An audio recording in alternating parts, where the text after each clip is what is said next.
Hello and welcome back to another episode of Critical Reactions with your host Bryan. We're going to wrap up this week with an album review where we check out an entire album track by track, exploring what each track does in isolation and it's part of the larger whole. That's actually more descriptive than usual. There are only two tracks here. We are going to go track by track and then we're done. We have Nektar's Remember the Future. We're looking at the 2023 remaster. This is from 73? I don't know. I think it is from 73. I went to the album on Amazon and of course it gave me 2023 when the remaster came out. I'm pretty sure this is from the early to mid 70s though. I'm going to guess that the only reason we have two parts here is because we would have to flip the vinyl over. Otherwise, I'm kind of expecting all of this to run together. However, I will stop after part one and we'll discuss it. I'm also going to be taking notes 16 minutes, I've done that with no notes before during single song reactions, but I feel like for an album, I want to be able to make sure I remember it, because then we got 20 minutes of music after that to listen to. So yeah, let's see how this goes. We're going to dive in, starting with part one.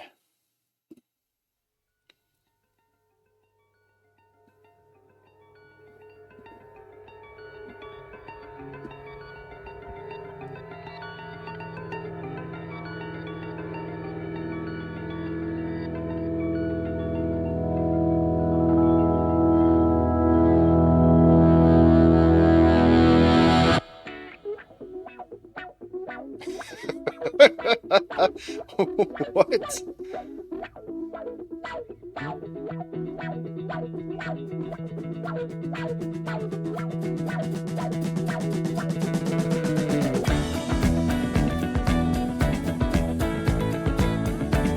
Okay. Okay.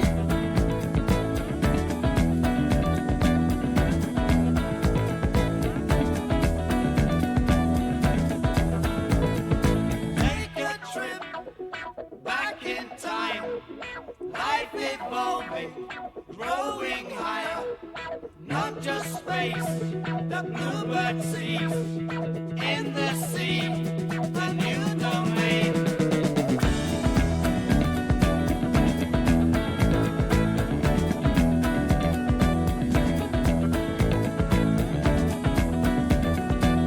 Yeah, dude, this is a vibe right here.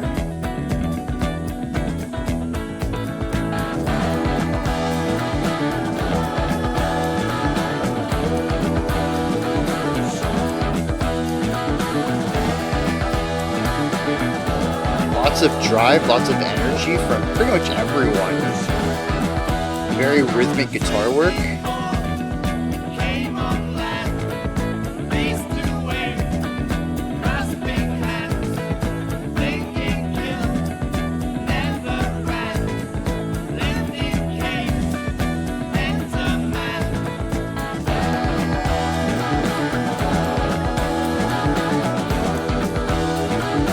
Love that bass lick.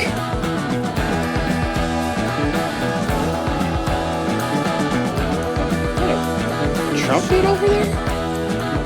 Save the fire, I don't know.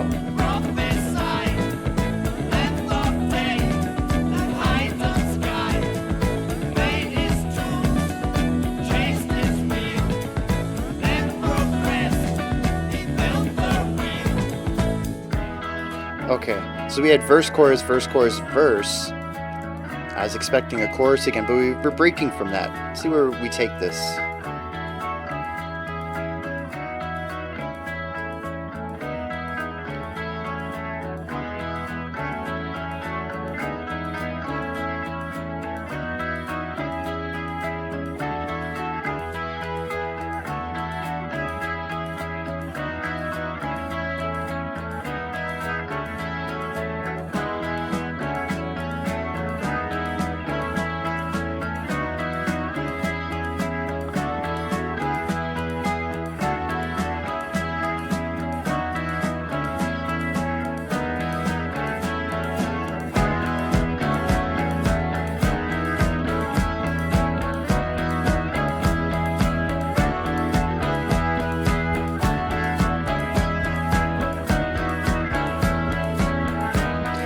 interesting. We do have an element of functional harmony in here, but for the most part, a lot of the chords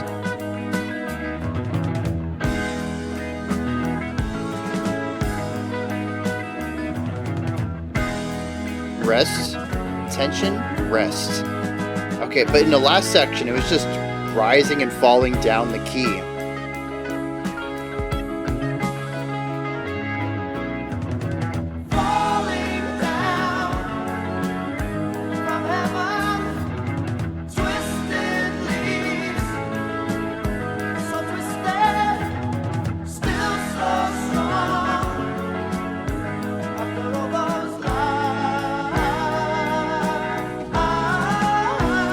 Okay.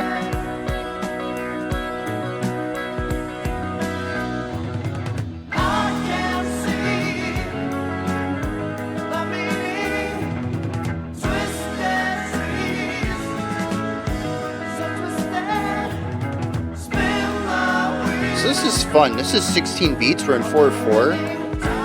But they have this feeling that we sort of lurch at the end of it.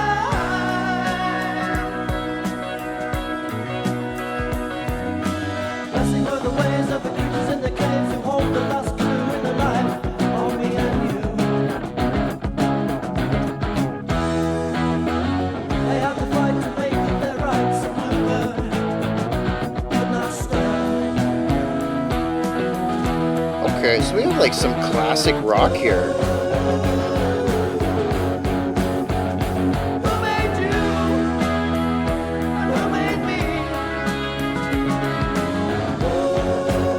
I love that guitar counterpoint.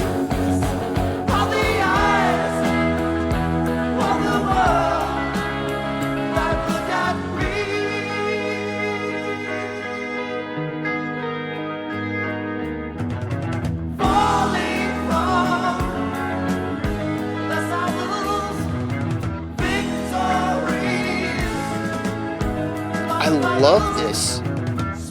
It feels like it wants to be this like light, airy, carefree sound, and then the end of it rushes forward in sort of a tripping kind of fashion, as if the carefree element was not well thought out or something like that. So here we're actually going back and forth between two ideas as well. We oscillated on a verse and chorus, and then we chose just two new sections to bounce between.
Okay, yeah.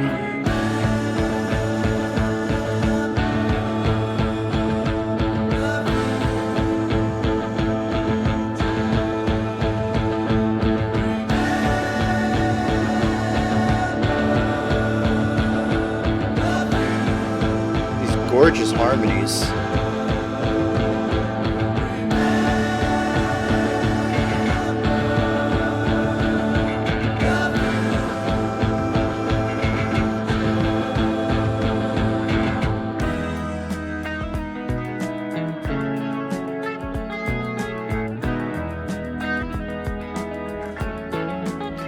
I'm having a tough time getting the gist of all of this, though. I have my same hypothesis I always do when it comes to this classic prog stuff. We'll talk about that in the analysis, but it's very random, almost, where it goes from each of these sections.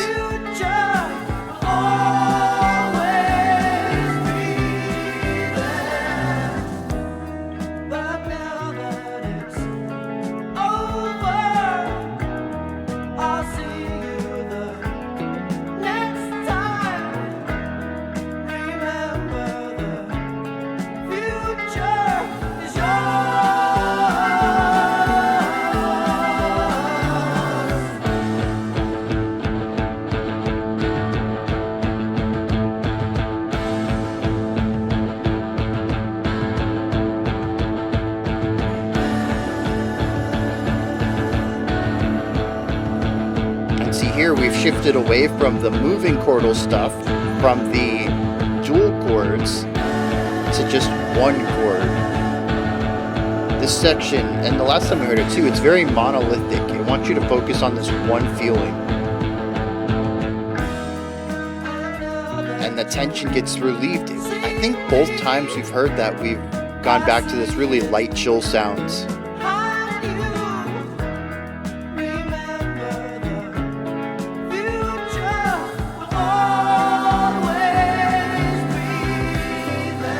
Picking up a lot of repetition musically, yes, but also lyrically.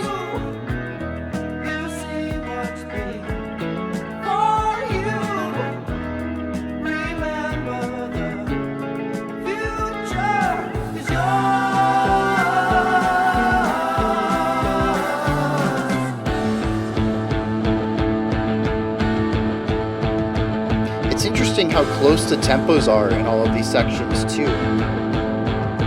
There's a little bit of movement, but nothing that ever really feels like we're drastically rushing or have slowed down a ton. It all stays pretty contained.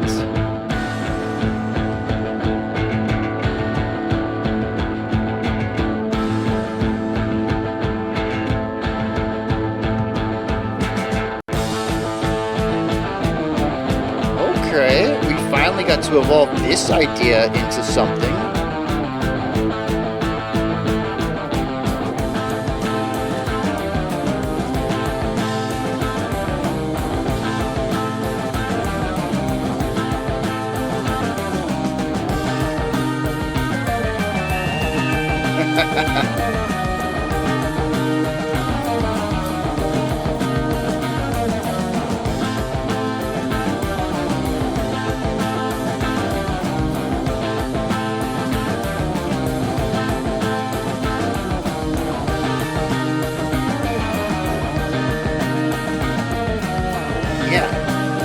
Nice snare rolls going on back there, keeping a lot of energy moving forward, syncopating against the hi-hat.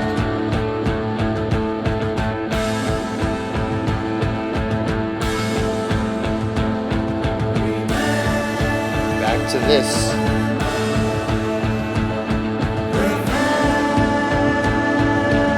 But a slight variation on it.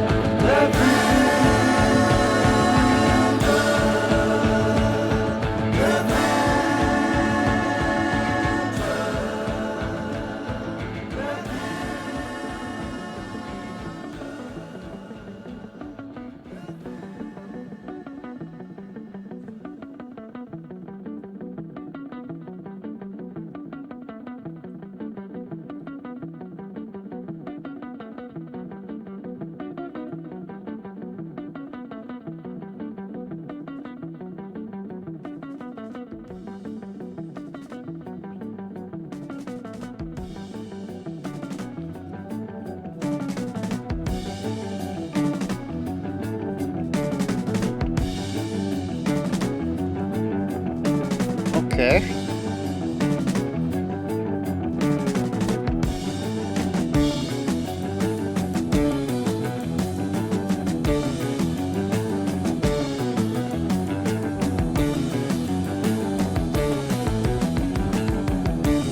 So we've entered into a 7.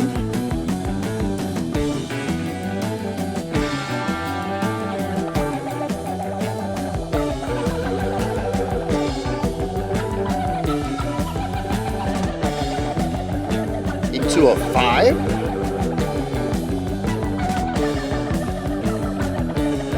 That's a wild solo.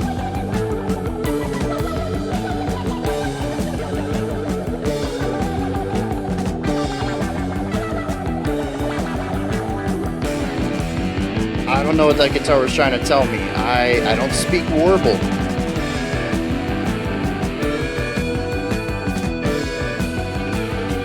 I speak bluesy bends though.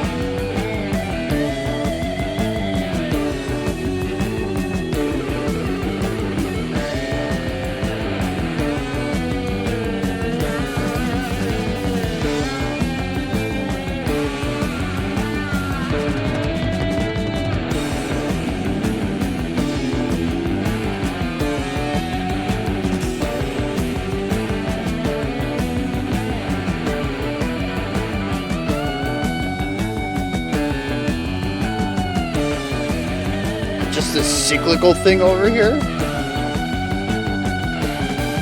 Wailing guitar.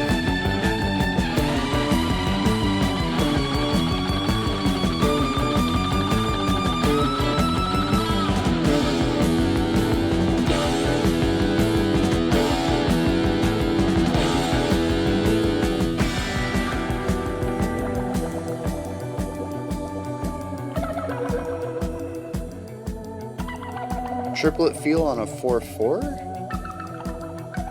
to kind of chill out as our outro. Ooh, the drummer's shifting things up.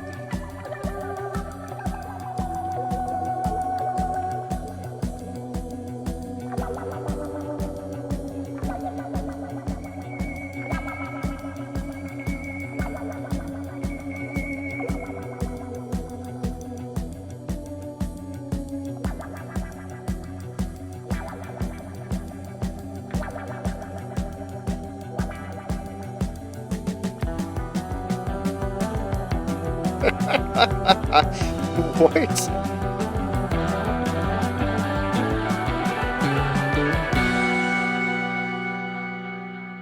Okay. Not where I thought that was gonna go, but honestly, what has gone where I expected it to go on this track? I mean, even right from the start, massive fade in of a very full chord. It hits peak volume and then just drops, and we start very chill all over again. That's how the album kicked off. It doesn't surprise me that the song continued to jump around to different directions, seeing as they didn't even want to follow up their very own build up at 5 seconds in. Okay, that was wild. The first thing I noticed, other than the big fade in that just doesn't go anywhere, is I wrote the wiki-wah guitar sounds. It's that classic, very wah pedal guitar work going on here. Very sharp, distorted sounds with constant wah manipulation. It immediately set the tone for things. The drums came in kind of light. The bass came in very loud, very dominant, with walking bass lines, moving ideas. I mean, this is like quintessential, 70s rock stuff going on right here. And then we got vocal harmonies, which, yeah, that's another thing that seems to be pretty dominant in the time. It's a cool vibe. I dig it. It's light, but it's got energy. It isn't simple, but it isn't complex either. I think it walks a very fine line of being like what I would call classic rock plus. It feels a lot like that older rock style, but it's got a little bit more intensity, a little bit more complexity to it, and a little bit more drive. I like the rhythmic guitar work in here. I've already talked about them using that wah pedal, but it gives it a very, I mean, when you mix that with the already syncopated playing that they're doing, you get something that just feels ultra groovy, and it works really well. Now I do think that guitar sound is an acquired taste. I like it in small doses. I was glad that we got away from it in here. To me, it feels very much of a time that I don't have nostalgia for. And it's like watching a movie from, way before your time. Maybe it was like a direction style, maybe it's longer cuts, maybe it's black and white, maybe it's, any number of things that would differentiate it from the style that you might have grown up in. And like you might be able to appreciate it and might even enjoy it, but you don't have that same nostalgia of growing up within it. And that's kind of what I have towards this very wah pedal syncopated guitar stuff. I like it. It's a cool sound, but it's not something I like to listen to all the time. And I think that's kind of what happened here. They introduce it. I kind of get a chuckle out of it. I'm like, oh, that's the era we're in. But I do like the syncopation of it. It's really just that wah sound that kind of gets on my nerves a little bit. But everything else here is just like super solid. I love the bass sounds. I love the harmonies. I like the drum sounds. I think some of this is also just the 2023 production, kind of keeping this song feeling very modern ish. I'm kind of curious what the original sounds like. I'm going to wager it might have even been in mono, which would have been interesting. Oh, dude, that'd be really interesting for the end when we had the organ solo. No, it was the guitar solo over here and the organ over here. And well, actually, later we did get an organ solo, and the guitar was underneath it. Yeah, bringing those together into a single channel, I think would have felt really odd. A lot of what I liked about this was also its staging and its separation of instrumentation. So I hope the original was in stereo too. But yeah, I mean, what was I saying? How did I get onto that? Uh, Anyways, it just sounds great. The production's very modern. Like I said, I'm curious what the original might sound like. Maybe when I go check out the lyrics, I'll just scrub through that a little bit and just kind of get a taste for what the original, what they were going for then. But everything here sounds palatable. Even if I think the techniques, the instruments, tones, even what's being played definitely dates it to a specific era. Sonically, I think the production of this sounds fine for a modern ear. And I'm kind of glad that I was given the 2023 remaster. But we'll come back to this. I'm glad right now because I have positive feelings towards it, but it's possible that when I check out the original later, that I kind of wish we had done that instead. Maybe it's superior in some ways. And, maybe it's a double-edged sword too. Maybe it's inferior in other ways. But yeah, everything just sounds great right here. Now, this song is super groovy. I mean, this opening part, sure, 100%. But even when we hit other parts of the track, even the quieter, smoother, sort of like ethereal part has a groove to it. Now, the rhythmic element of that, as we'll discuss in a second, gets thrown around a little bit, tumbles here and there. But pretty much in all places throughout this song, there's a really positive aspect of rhythmic groove. Whether it is syncopation or just a really solid backbeat, there's a part of this song that is always there for you to move your body to dance, to headbang, whatever you want to do to it. And I find that consistently keeps me engaged with what's going on, even throughout a lot of the more repetitive sections. Now, what's interesting about this grooviness is that most of the song does take place in 4/4. In fact, I think a vast majority. As far as I took notes, minute 13 is where we switched to 7/4, which 13 minutes out of a 16-minute song, 17-minute song, yeah, that's real close to the end. So we run 4/4 through a vast majority of this. We'll switch to 7/4 for a moment, go over to 5/4 for a brief moment as well, and finish the track out with a triplet feel over 4/4. So we do get to play around with odd time signatures, but I find even within them, they find their sense of groove. They find a rhythmic stability to those as well, because it really is, to me, a core tenet of this song. Sure, they go through a lot of different ideas, a lot of different atmospheres, a lot of different writing styles. Yeah, it's a bit all over the place. Um, but the groove is consistent. I feel like it is constantly led by the bass and the drums, occasionally with the guitars coming in and helping fill some secondary rhythmic ideas, such as with that wah pedal intro part. Those are really the two things that stood out to me immediately and were rather consistent throughout. The way that the band works together, the production of it all, and their consistency and leaning on groove as a cornerstone of the music. From here, we're going to start exploring some of the individual ideas in here. On a structural side, we have a verse and a chorus. We have that A B section at the beginning.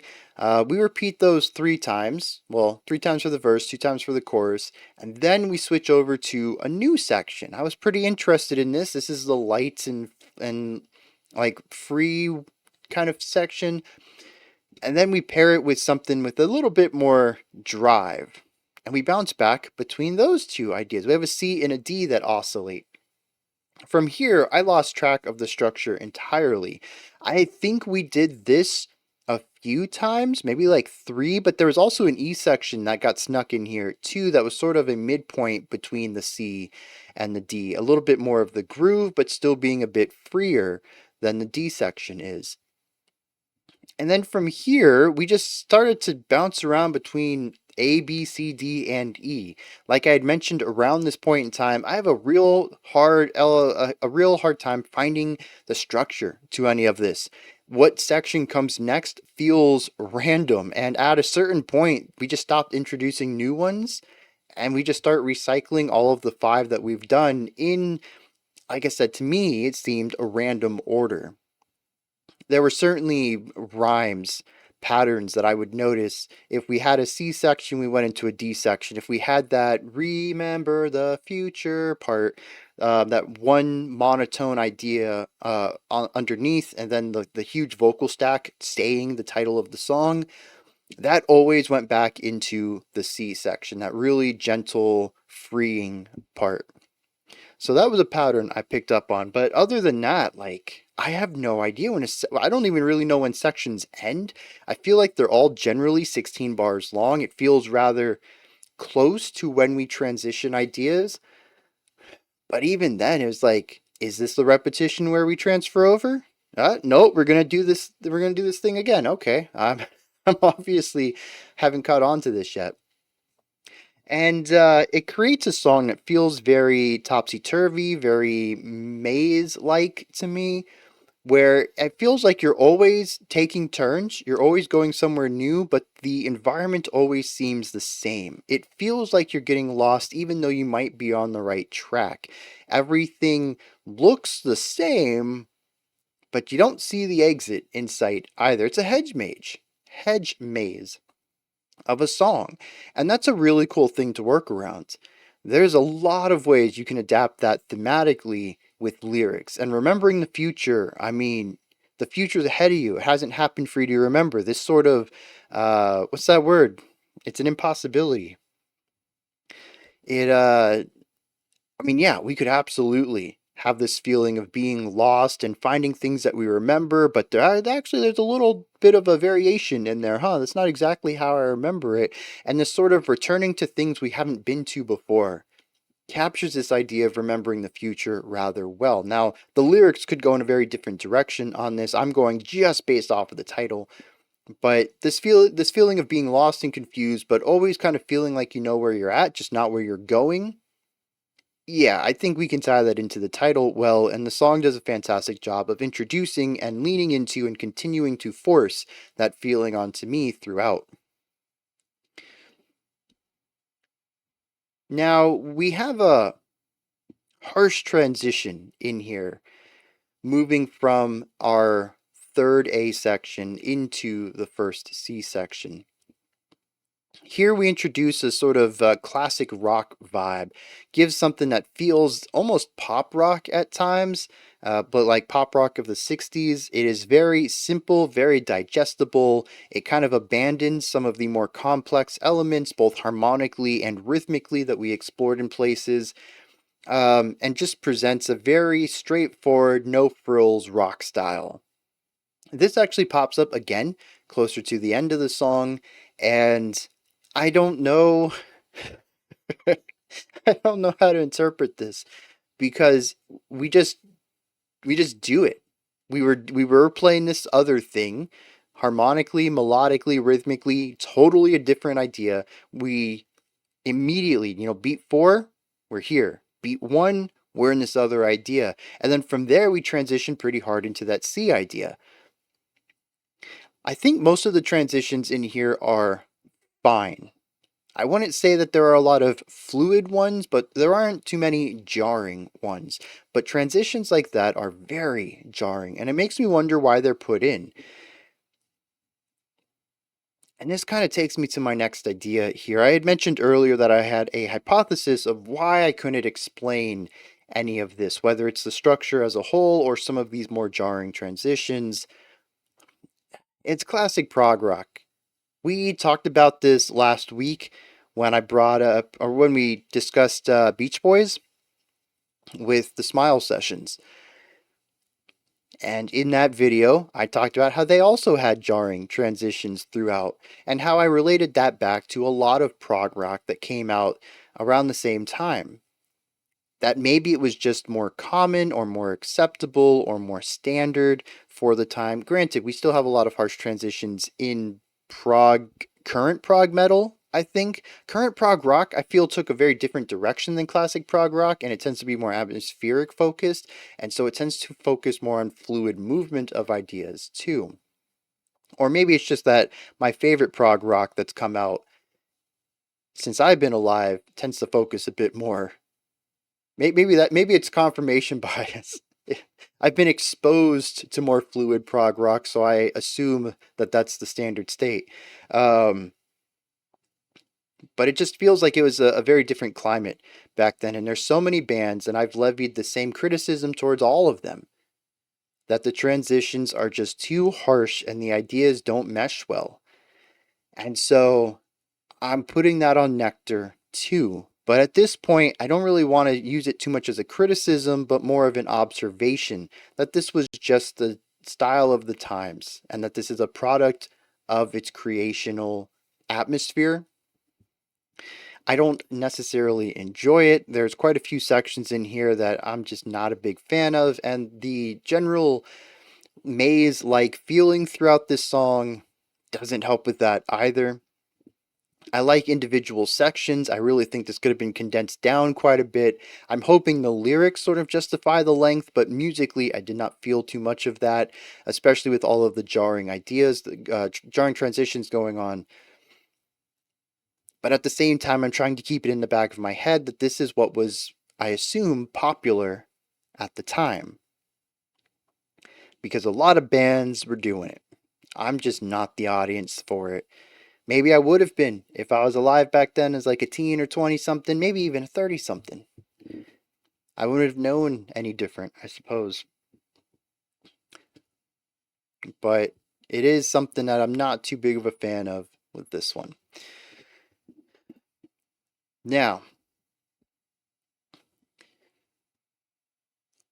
around minute 11:30, we get a very big rock section. This is the second time we kind of get that classic rock sound, but this one feels grittier. It feels angstier. It's still, angsty for the 60s. It's definitely not like modern metal kind of heavy guitar stuff, but it evolves from a transition that we actually heard earlier. I love this. That original classic rock transition that feels very out of place at the moment, we hear again, which kind of solidifies it as a concept of the song. And then from here, we evolve it into this next section. I kind of like that. It is foreshadowing, but it feels out of place. And this whole like timey-wimey, remembering the future thing, I think we can work with that. a foreshadowing that is cryptic at the time, right? Yeah, I think that's a very cool idea. The second time we hear it, though, it does evolve rather well, and we get an organ solo out of it. Behind the organ, behind the guitars and the bass, there's a very driving drum set, and there's some really cool snare roll stuff in here that's creating this cool syncopation and energy. The hi-hat's just going on it. It has so much momentum, and I love this. And then it fades out.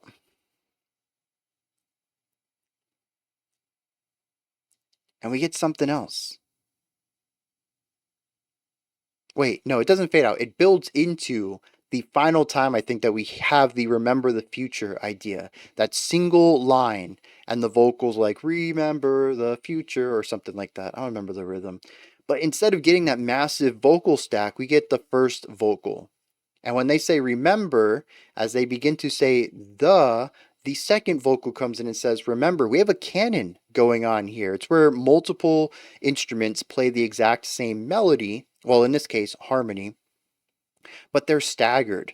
Instead of all starting at the same time, one starts and halfway through, the second starts halfway through theirs, the third one's going to start. By now, the first one's done, and halfway through the thirds, the first one is going to start again. It creates this feeling of still getting the very full harmony out of this vocal stack, but getting it over a time lapse. Basically, it takes time to get the full stack, and then you also have the lyrical variety going on there as well.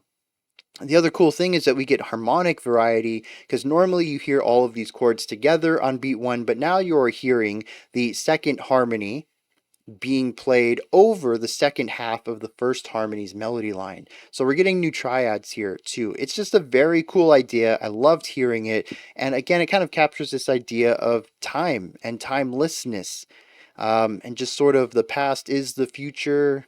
Things can happen out of order kind of thing. And so they've given us the full stack twice now. And the third time we get a little bit of variation on it. Now this fades out. That's what happens. And then we get this muted guitar plucking stuff over on the side. I didn't really know what to make of this. The whole band comes in and supports it, though. We get this cool little 7/4 rhythmic idea, and the guitar shifts over to a warble solo. I don't know. Man, this just sounds like esoteric noise to me. It's interesting. I think it's cool the sounds he's making, but like I've mentioned in other reactions and analyses, a lot of the ways that I interpret music is based off of traditional composition, right? Music theory isn't necessarily so much as a rule book, but an observation of how music has been made over all time. And we've picked up on patterns that people have enjoyed and just given those pattern names. That's basically it, so that we can talk about this stuff in the future. I don't have any terms for what's going on here. It's new. It's noise. It's esoteric. It's avant-garde and experimental in some ways. We don't really have an element of melody here, not traditional melody of picking specific notes and building a story out of them. Instead, we have this warbling sound, almost alien. Not just the fact that it's foreign to my ears, but literally sounds like a sci-fi alien, especially of the time. I'm thinking back to like those campy 60 sci-fi films. So, um, and it's just I have no way of interpreting it. I have to take it at face value and then learn the language that it's trying to talk to me in, and then I can interpret it. But it doesn't work based off of the language of music I already know. So it's fine. It does its thing. It's kind of wild. And then though, it shifts over to bluesy bends. The entire song shifts into a 5/4 gear, and we get a cool little blues solo with a ton of shred. The drums are going crazy. We're seeing fills and flourishes that we haven't before. I honestly thought this was going to be some pretty straightforward drum work on this track. Nothing really caught my attention. Little bits of flourish, some nice fills here and there, but this dude's going crazy now. I have a totally different appreciation for the drummer's skill. The bassist is going wild. The organ over on the side's doing all sorts of crazy stuff too. It is a big rock moment here. Very cool how we've built into this from an idea that seemed nonsensical the first time we heard it. And here it makes perfect sense. The movement has been consistent. It's like we remembered part of the future. We got a little glimpse of deja vu, maybe a little prophecy, how the song was going to go eventually, but it makes no sense right now, and we didn't get the full picture back then. That ends up being just a very cool progression of ideas. This shifts over into the triplet feel that I think the drummer does a smooth job of pushing over into. We return back to 4/4, and we have a pretty tame outro here with some synth sounds and more warbly guitar stuff. Just kind of tapers out here at the end of the track. I still don't know how to interpret all of this. I have a little bit of a roadmap. The beginning makes sense to me. A little bit after that makes some sense, and then there's sort of this part in the middle of the song that's a blur for me. It's a repetition of a lot of ideas that I just don't understand the patterns or why we move from one to another or even what the order was. Just kind of returning to a lot of older ideas over and over and over again. And then we have the outro, which makes a lot of sense to me. I'm not really sure how we get from that super groovy, chill, laid back stuff in the first 5 minutes of the song to the aggressive, experimental guitar squealing by the end of the song, but it's a very interesting ride from start to finish. And I've already seen some ways to sort of pair this into the larger idea of the time stuff, remembering the future. I think the big thing I want to remember here is that a lot of prog rock of the time was very focused at crafting atmospheres for a stanza. And I think that's why so many of these sections feel so distinct from another, why the transitions are a bit harsher than I would like on them. It's probably because we're changing perspective. There might even be a time element here of skipping between the present and the past and the future. Regardless, though, I would wager that most of these sections make sense musically if you have the lyrics in front of you. The more whimsical ones probably have lighthearted lyrics. The big ending at the... There aren't any lyrics at the end of the song, are there, though? So it'd be leading up to it. Although I think the last lyrics we hear are remember the future, before things get big, rock, and crazy. So... I don't know. Let's fill in some blanks, see what's going on with this, checking out the lyrics for Remember the Future Part 1. Alright, so lyrically, it's a little all over the place. But I found a way of breaking it up. Rate Your Music actually has this segmented into 4 parts: Images of the Past, Wheel of Time, Remember the Future, and Confusion. That makes a lot of sense to me. At least the confusion part. Part 1, Images of the Past. I believe this is the first ABABA section. This showcases the growth of humanity. It says, take a trip back in time, life evolving, growing higher, not just space that Bluebird sees, in the sea, a new domain. Swimming forth, came on land, beast to ape, grasping hands, thinking kill, but never ran, lived in caves, enter man. Tamed the fire, prophesied, length of day and height of sky, made his tools, chased his meal, then progressed, he built the wheel. In between all 3 of these stanzas, those are the A sections, we have the B section, it just says evolution. Really nice harmony on that, if I remember correctly. It's these long held out, like evolution or something like that. Just like these long held out syllables. So it talks about going back in time to how we evolved from whatever the water species was into apes, into man. Moving from the idea of just sitting in caves to eventually creating fire, and then creating the wheel, building tools. I believe that's images of the past.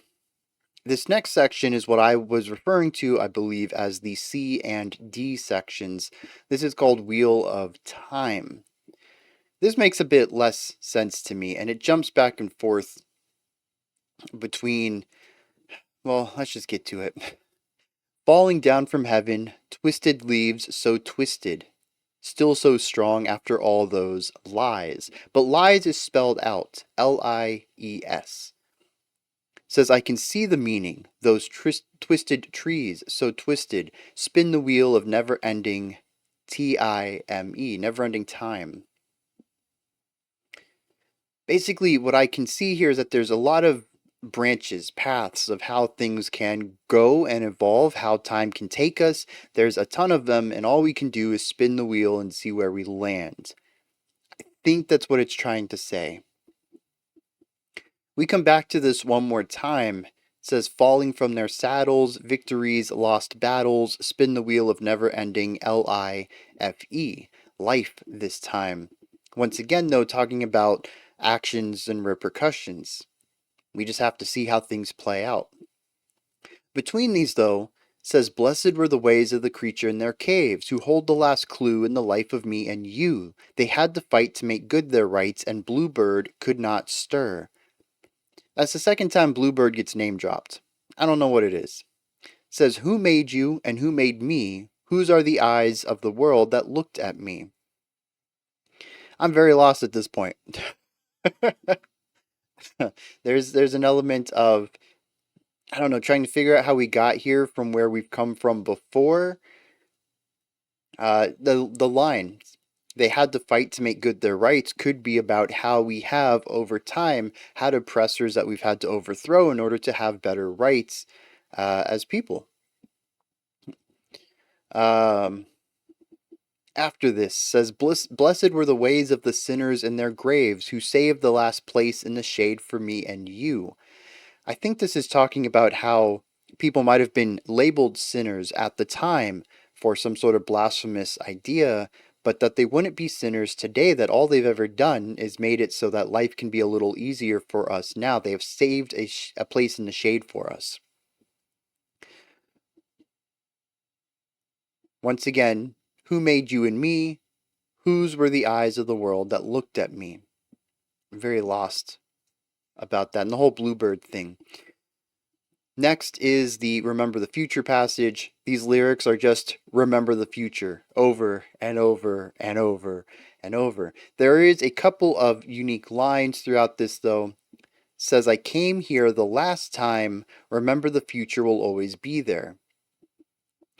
Now that it's over, I'll see you next time, remember the future is yours. So we have this idea of remember the future, which seems counterintuitive at its base, but we've actually seen this in two ways by extending the phrase, remember the future will always be there. I like that. The next step, the next day will always be there. There's always a tomorrow. And then remember the future is yours. That is a consistent element, that the future exists. Make sure that you understand that it's yours, that you're going to rise up and evolve too. Then there's this interesting line that says, now that you've seen me, I see it's all behind you. And you see what's before you. Remember the future is yours. I still have no idea who this you and this I are. There's somebody who's speaking to Bluebird, whoever that is. I'm still quite a bit lost on all of that, but I think the general idea that this song is trying to represent in Remember the Future Part 1 is finding the patterns of the past.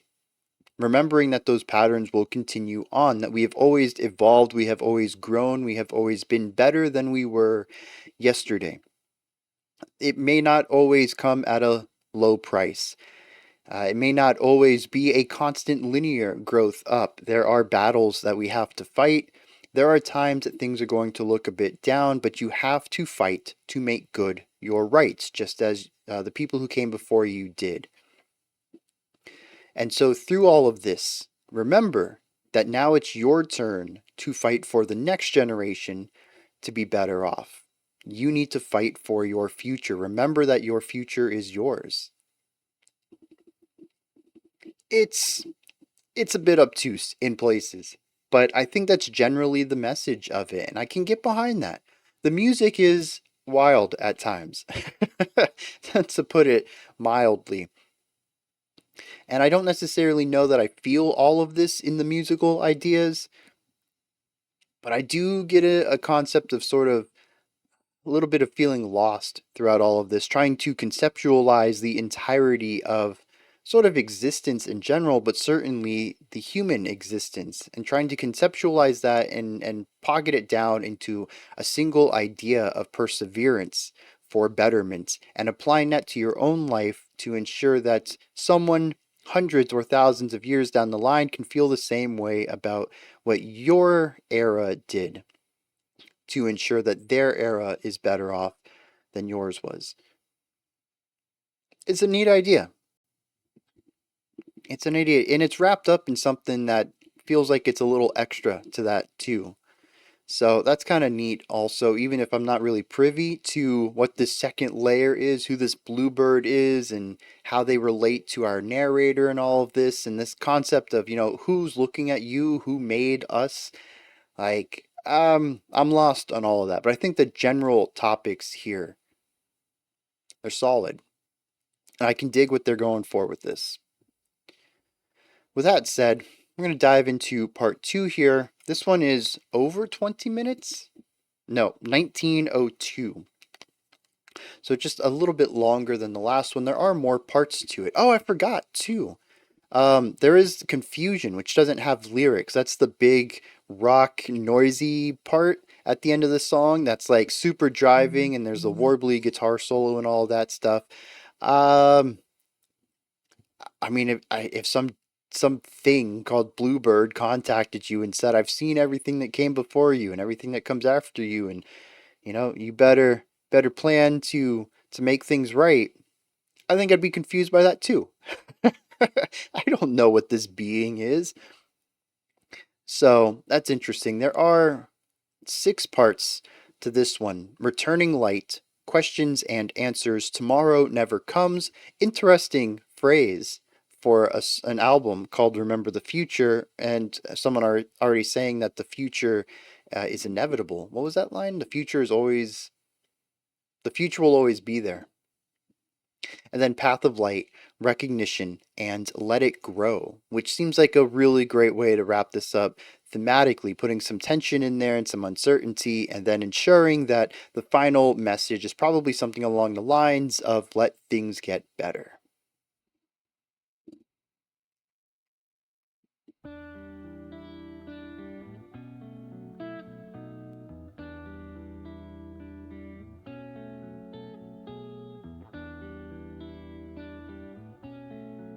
Interesting. It's slightly bouncy. It feels light, but there's a somber element to it. Yeah, still. I love that bass tone though. That's just, that's tasty.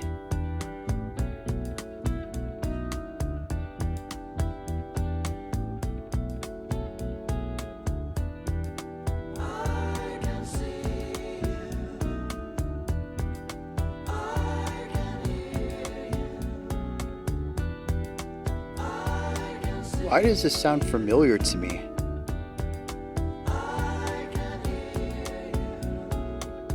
There's no way I've ever heard this before, though. It must be a chord progression. I don't know.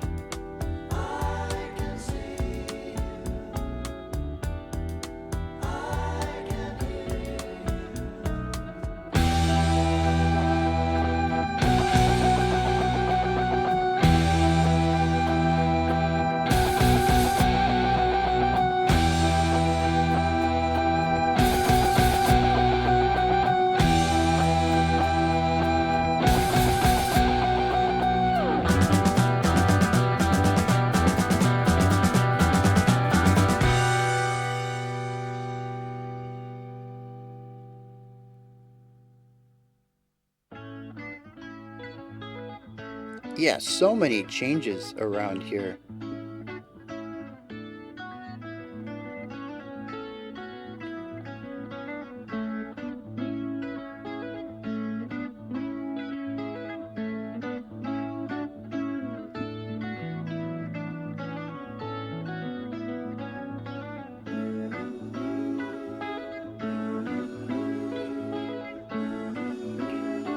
Okay.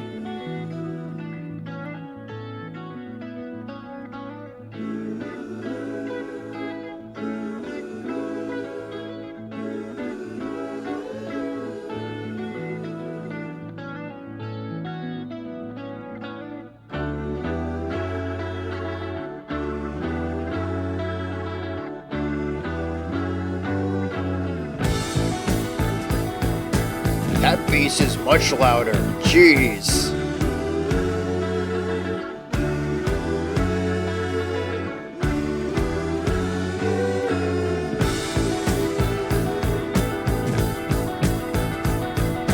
I can see it all when I look into your eyes. I can sense it all when I look into your skies. Yeah, this is a fun part. I can see, oh, I can feel you are me, and that's the way it has to be.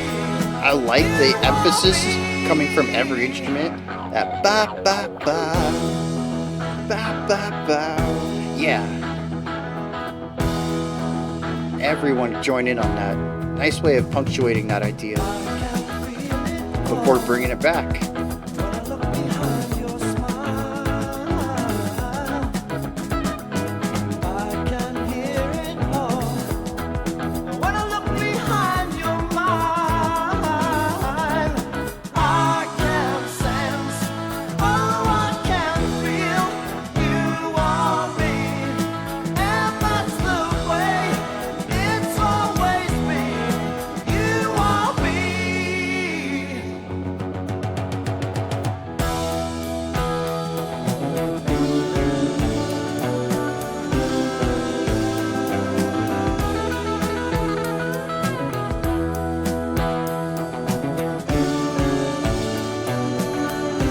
There's still a lot of jumping around between ideas, but I think the fluidity of this is generally a lot better than part one's.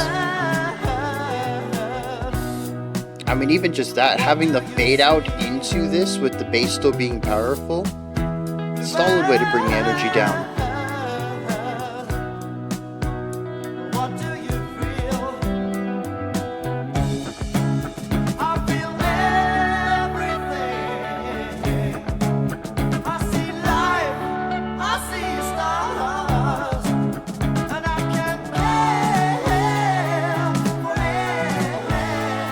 anything.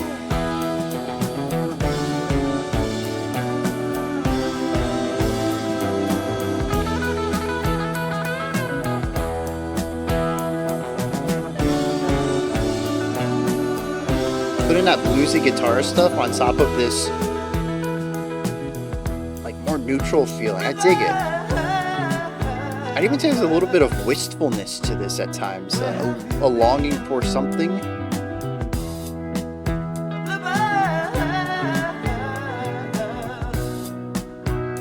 What have you seen? I've been everywhere. I've seen all around, and I can walk against anything.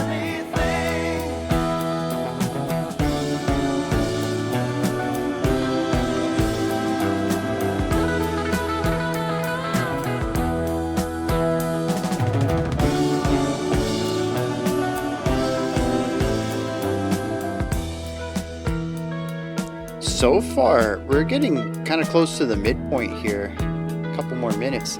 It's been a lot tamer than part one. Although I think the ending of part one is really coloring my experience with that.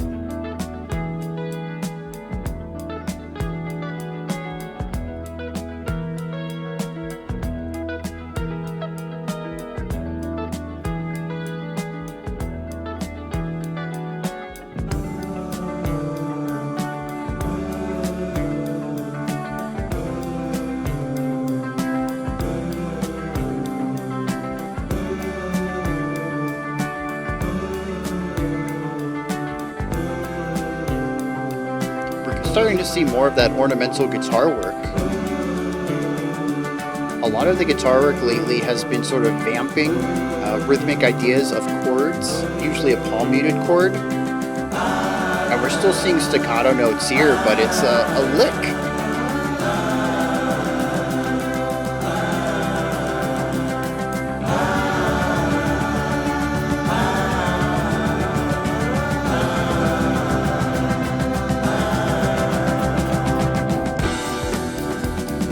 Okay, I was gonna mention that the snare, just constant, kind of sounded like a train coming in.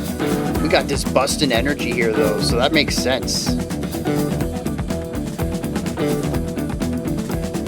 Smile if you want to, love when you can. Break down if you want to, love when you can. Follow me home tomorrow. And see, I feel like this, we're returning to a bit more of a catchy vocal hook too.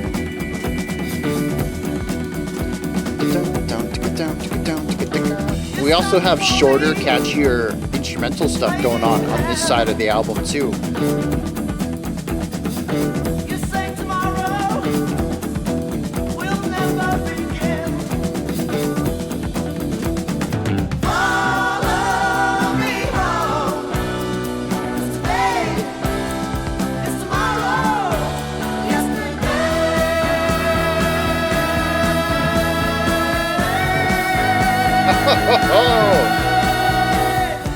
Clean falsetto. Dude, another high energy to nothing cut.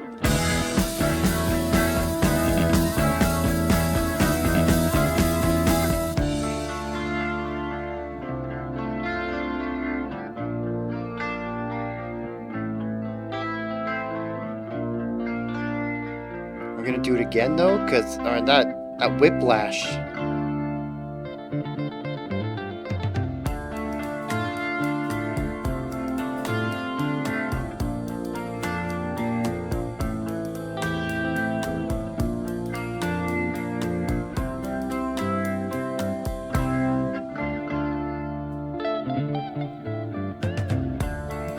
Walking down lonely roads, what do I see? Won't be long till they come again free.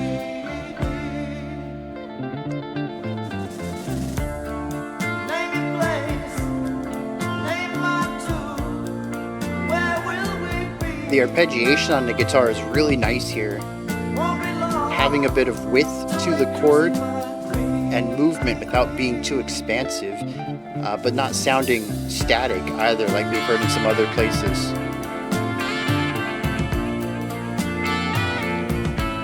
Ooh, interesting note choice. And already done?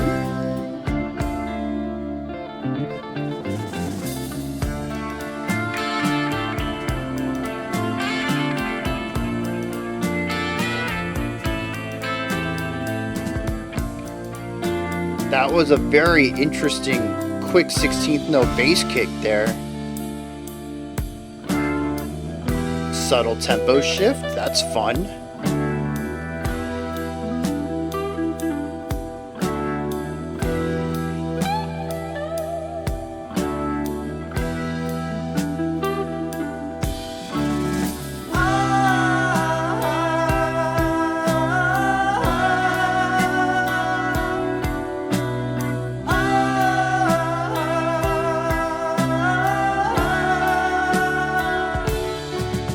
Here they come.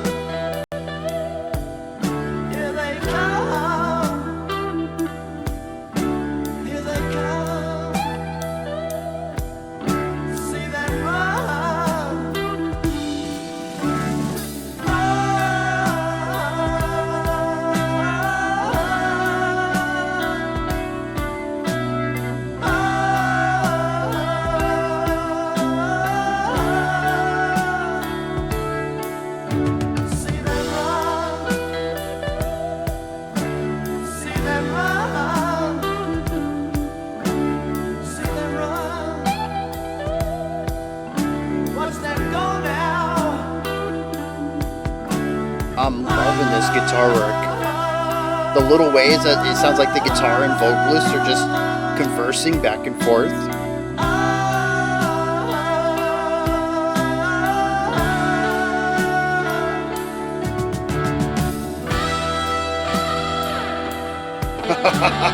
That reverb.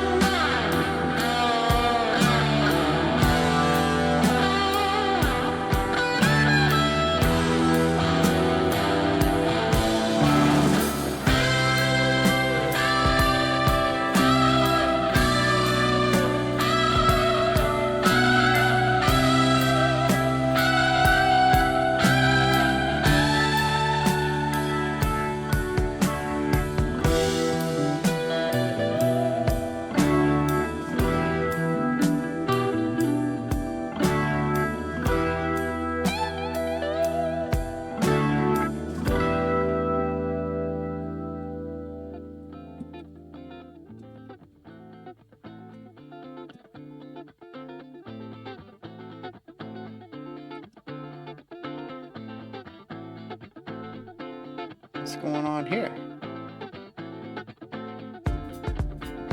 Oh, yeah. Okay. Simple syncopation, but it works. The groove's getting built. Where are you taking it, though?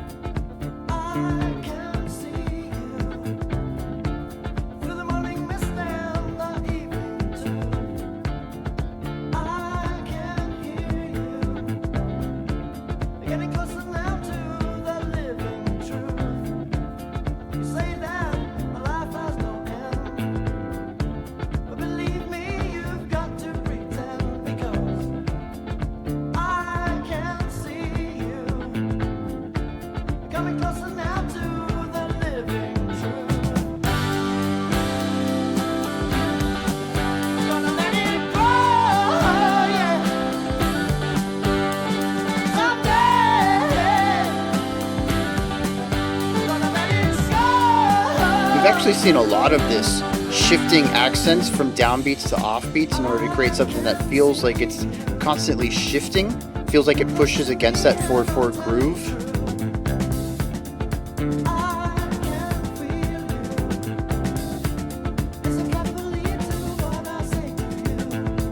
This just seems to be the way they want to write music, though, kind of picking 2 or 3 ideas, going between them before moving on to another group of ideas.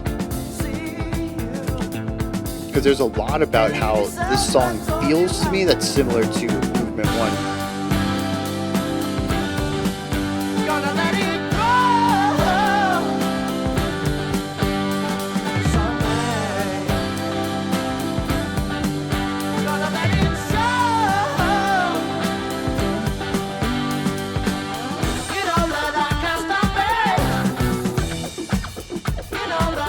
Okay, yeah. That guitar tone works so good here. Alright. Yeah.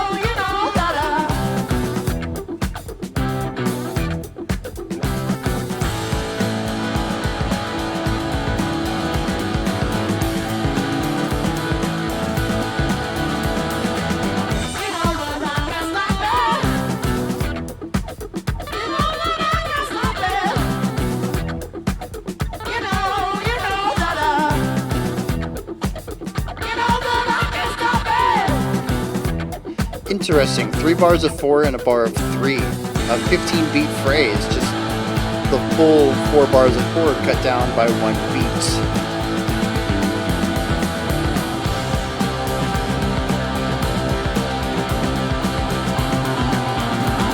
Oh yeah. Dude, that bass walk down was nice.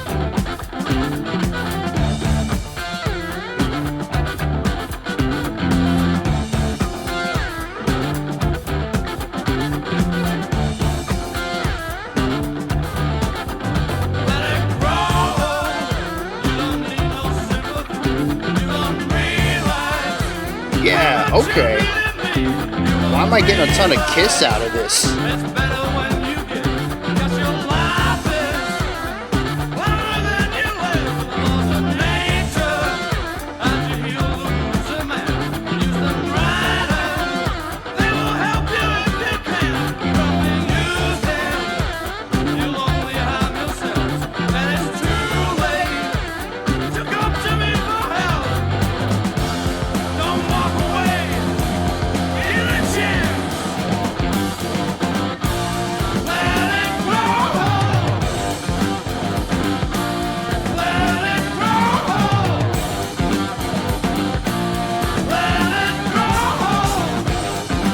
Okay, okay, yeah.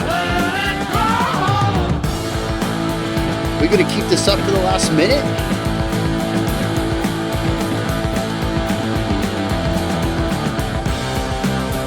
That bass giving us the little bit of harmonic movement here.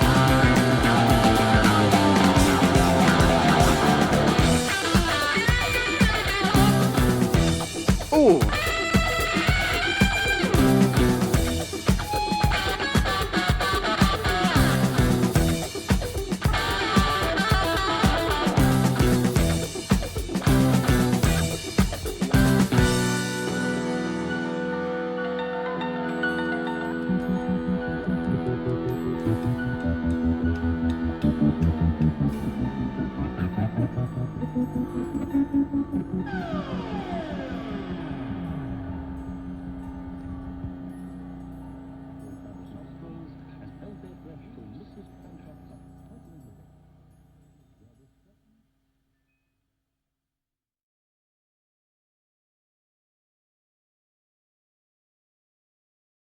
Yeah, dude, that was fun.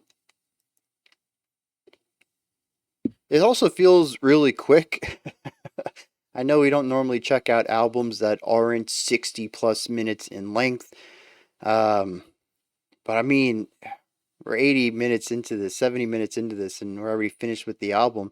A lot to talk about, though. I will probably hit 2 hours easy, I think. But I mean, that was just a blast. And see, that's what I talk about when I say that I like albums that are short, sweet, to the point. They do a lot of stuff. They cover a lot of ground in these 30 minutes, but everything you don't really have much time to get to a point where you are sort of done and over with any of these ideas, and especially when you get to the final, well, honestly, the final like 2 minutes, 3 minutes of the first track and the final like 5 minutes of this track, they're just so fun and infectious to listen to jam to. They're just putting on a show, and it is just fun. I don't think it's often that I use the word fun during these album reviews. You know, I end up getting a lot of highly complex music. We get a lot of like super modern progressive stuff that's trying to show off how cool they are and how much time they put into their skills. We get conceptual stuff that I'm trying to pare back all sorts of wild themes to the music and the lyrics and all that stuff. We get double albums that, take up 2 hours just to listen to, much less talk about. A lot of it's intense and a lot of weight and what's the other word? Like work, I guess, goes into analyzing stuff like that. Sometimes it's nice just to get a fun album that gets in, does its thing, and leaves. There are certainly some parts in this album that I'm like, okay, we've explored this a while. I think the middle of part one kind of reaches a point where we hit too many of the same ideas over and over. I'm like, okay, let's move on to something new.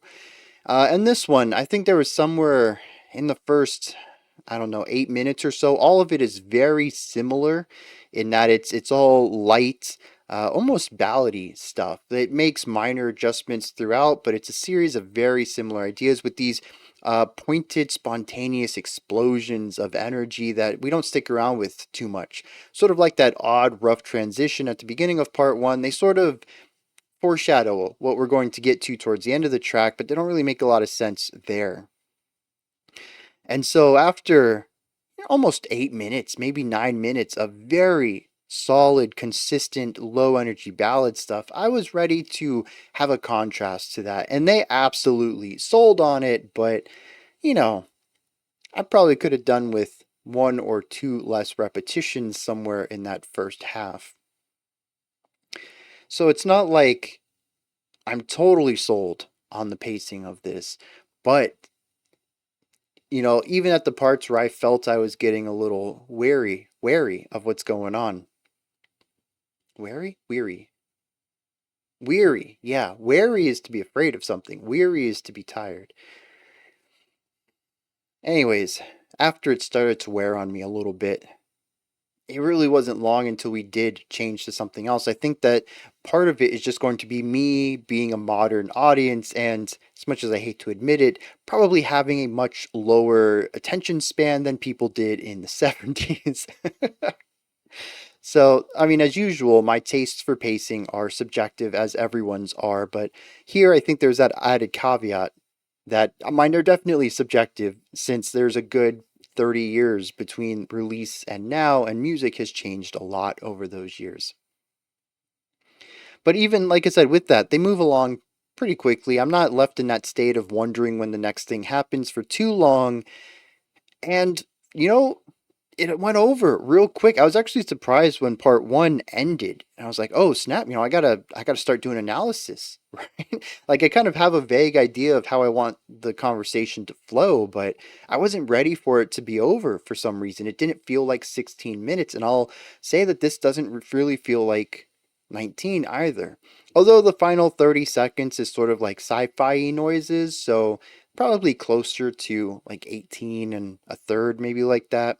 But I mean, even that's just splitting hairs. It doesn't feel like it's as long as it is. I genuinely enjoyed my time through a lot of this, and I think it's because many of these sections do air closer towards a more poppy aesthetic, more of that classic rock sound that's going for a palatable vibe. There's certainly experimentation in here. There's a lot of sounds in general, but it does feel like more often than not, it wants to be enjoyed by a general audience.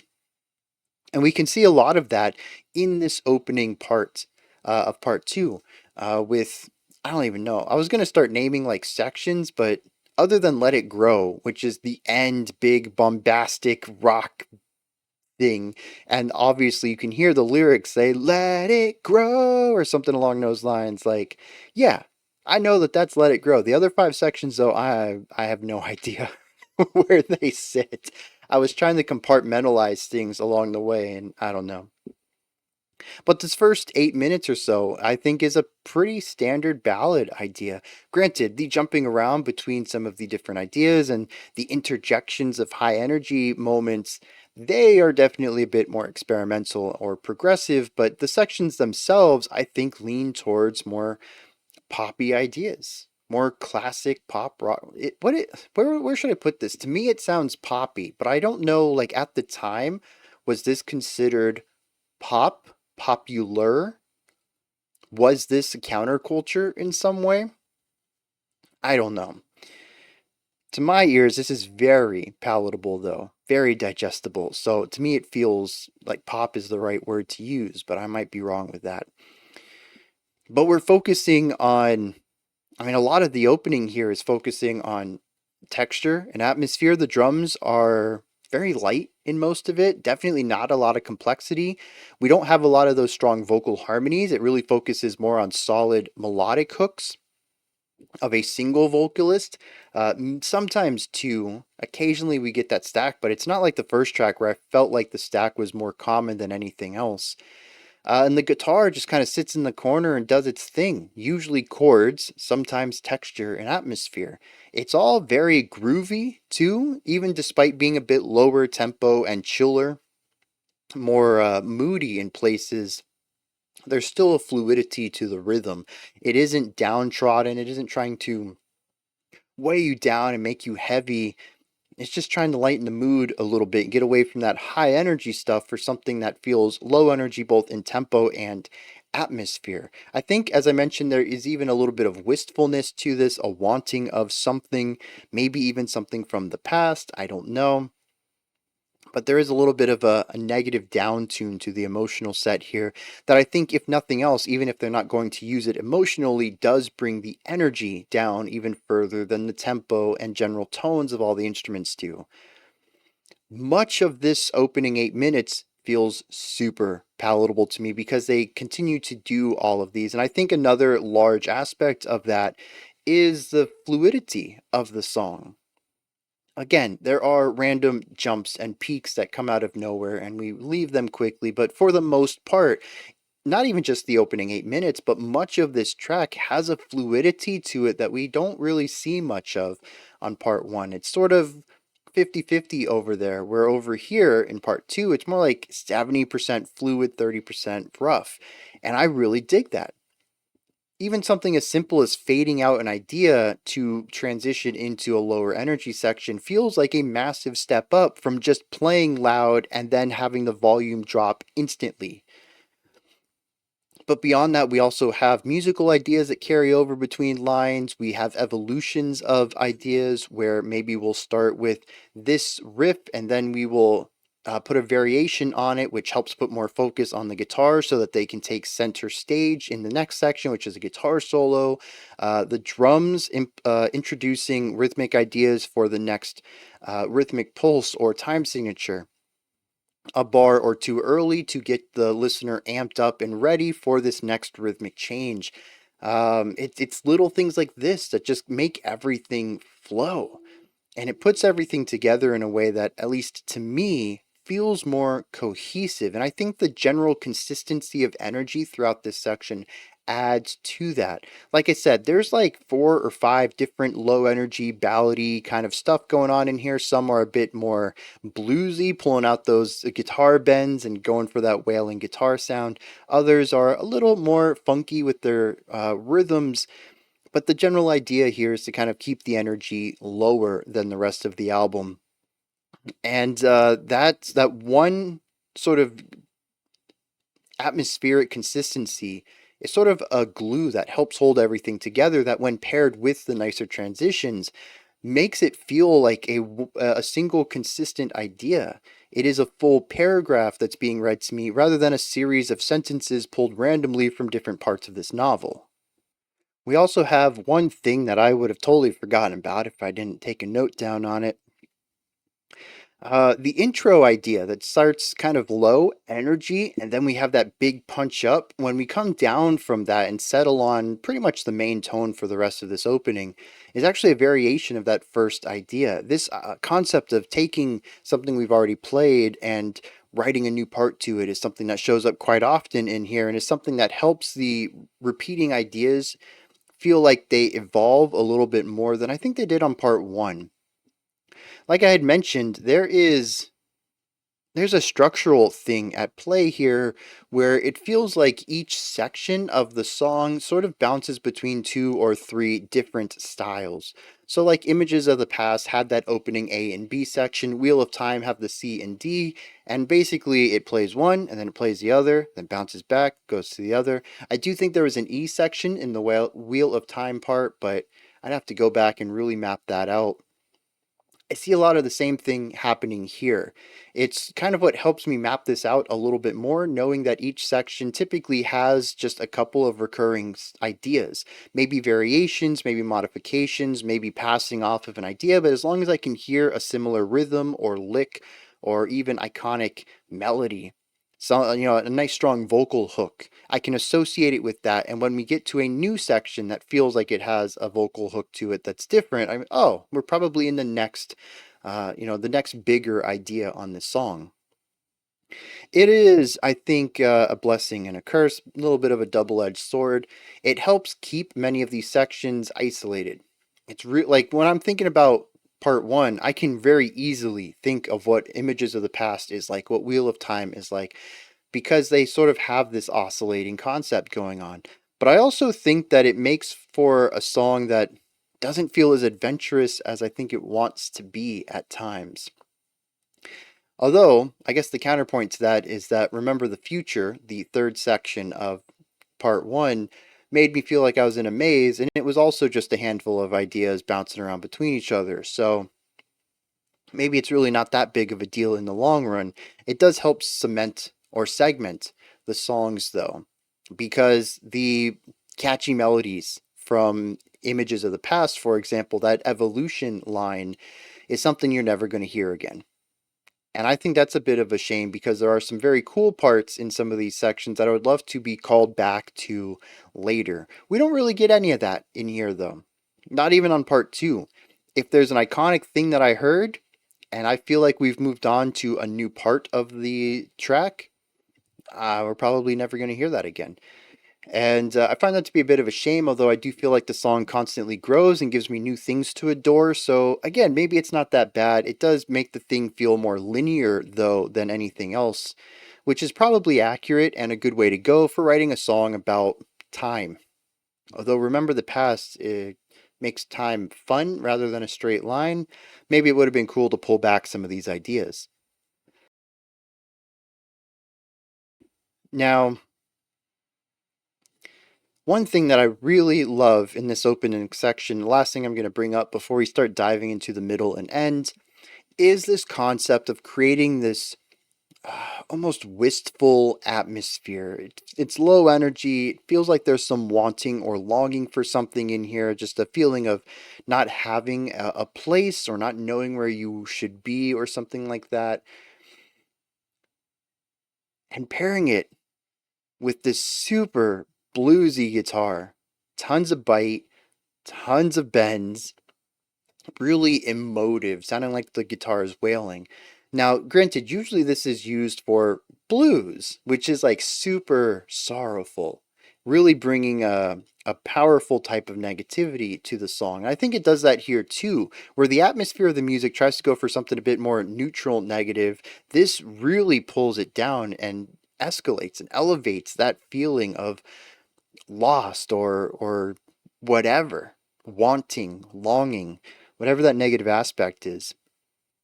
And I think it's a beautiful combination, taking something that kind of to me would feel closer to home to what post rock would be eventually, and pairing it with blues rock of the time. And it is just a wonderful combination that I would love to hear more of.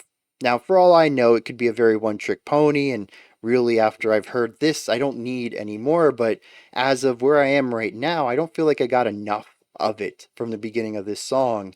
I don't know if any other band has done anything like that. Shoot them my way because I'm interested. Now, around this time, though, we begin to see this unified rhythmic stuff going on.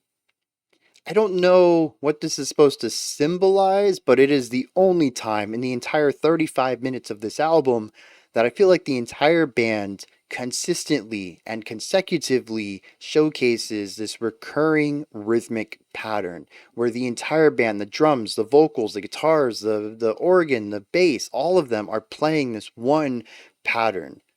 Everyone gets in on it, and you just kind of got to groove your body because they're super syncopated rhythms too.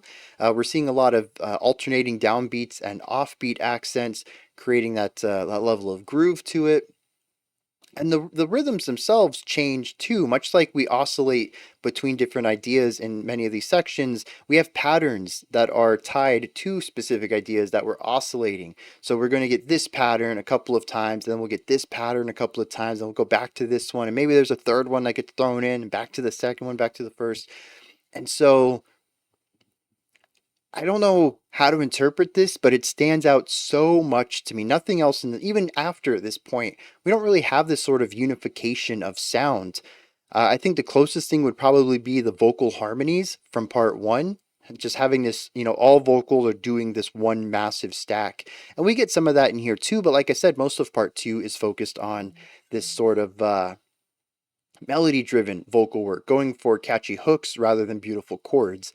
And so the bass is always doing its own thing in all these tracks. The guitar is vamping off in the corner or, throwing down some sick blues stuff or shredding. They're always on their own.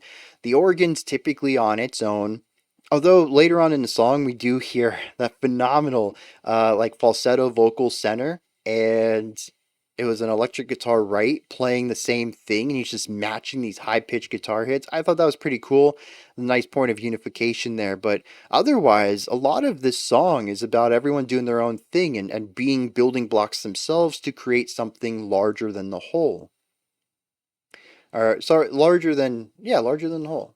To be larger than the sum of their parts. Yeah. Um, and here though, everyone is in on the same exact thing. I like I said, I don't know what it's supposed to represent, but it is something that stands out to me as a unique part of this song, and I'm curious Maybe the lyrics will explain it, but if not, I'd love to know what their reasoning was for doing this here when it just hasn't been a staple of their compositional style up to this point. Now, we're finally going to get into the back half of this track, the back quarter of this album. Starting at about 750 or 8 minutes in, we start seeing a lot of high intensity ideas, and this is a consistent buildup, just like the first 8 minutes, give or take, had a general flow between a variety of lower energy states.